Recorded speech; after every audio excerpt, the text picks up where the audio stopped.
Welcome to మా ఇంటి నుంచి మనపై కిచెన్. ఇవాళ మనము రేపు నాగుల పంచమి కదండి, అందుకు కావాల్సిన ప్రసాదం ఏంటో తయారు చేసి చూద్దాము. ఇక్కడ నేను ముందుగా వేయించి పొట్టు తీసి పెట్టుకున్న వేరుశనగలు పల్లీలు తీసుకున్నాను. ఇప్పుడు మనము ఈ పల్లీలని ఒక మిక్సీ జార్లోకి వేసుకోవాలి. ఇప్పుడు మనము ఒక కప్పు పల్లీలకి ఒక కప్పు కొద్దిగా తక్కువ బెల్లం తురుము తీసుకోవాలి. ఇప్పుడు 2 ఇలాచీలు కూడా వేసుకోవాలి. ఇప్పుడు మనం బాగా మిక్సీ పట్టి పెట్టుకోవాలి. మిక్సీ పట్టి పెట్టుకున్న తర్వాత అందులో కొద్దిగా నెయ్యి వేసుకోవాలి. ఇప్పుడు ఇంకోసారి మిక్సీ పట్టి పెట్టుకోవాలి.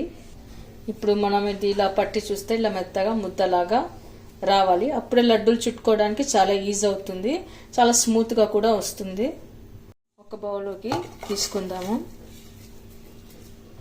ఇలా అంతా వేసి పెట్టుకున్న తర్వాత ఇప్పుడు మనము కొద్దిగా తీసుకొని లడ్లు లాగా చేసి పెట్టుకోవాలి. మిగతాయి కూడా ఇలాగనే చేసి పెట్టుకుందాము. చిన్న పిల్లలు కూడా చాలా ఈజీగా చేయగలుగుతారు. చూసారుగా, ఒక నైవేద్యానికే కాకుండా మనం ఎప్పుడంటే అప్పుడు చేసి పెట్టుకోవచ్చు. చాలా సింపుల్, చాలా ఈజీగా, చాలా టేస్ట్గా కూడా ఉంటాయి. మనకి హెల్త్ సరిగ్గా లేనప్పుడు, బాగా వీక్నెస్ అయినప్పుడు చిన్నపిల్లలు కానీ పెద్దలకి కానీ ఎవరికైనా సరే ఇవి చేసి వచ్చండి, వెంటనే తక్షణ శక్తి వస్తుంది. అంత టేస్ట్గా, అంత బలంగా ఉంటాయి, చాలా హెల్దీ కూడా. మీరు కూడా ఒకసారి ట్రై చేయండి. మీకు ఎలా కుదిరిందో కామెంట్స్లో పెట్టండి, లైక్ చేయండి, షేర్ చేయండి. తప్పకుండా మన ఛానల్ని సబ్స్క్రైబ్ చేయండి.